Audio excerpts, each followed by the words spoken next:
Hey there, I'm Allison, and I took a gap year 10 years ago.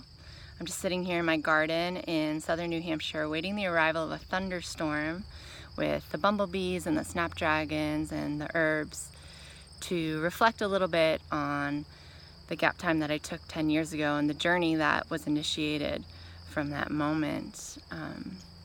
When people ask me about my gap time, I usually share about the activities. I share about my homestay in Tanzania, about the family there that I felt so connected to and still maintain a relationship with today, the opportunity that I had to teach in a classroom, and later to go to Central Europe to explore the land of my ancestors and get to know a bit more about my own roots and a bit about what it means to be alone and be comfortable with that.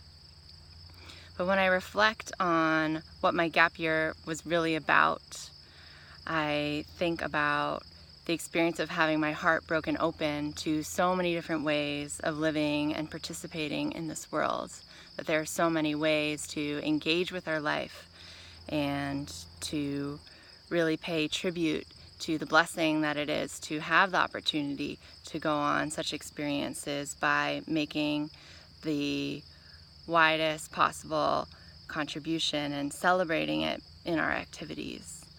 So for me, my life has been a celebration in the past 10 years. It's also been a very deep questioning. It's been a deep questioning about who I am, what my role is here, what I ought to do, all these big questions that I think encircle a gap year for anybody, and certainly are still very much alive in me wherever I go, whatever I do. And I'm thankful for that journey. I'm thankful for the opportunity to live a life of questioning and of wondering and of being my authentic self and exploring those questions.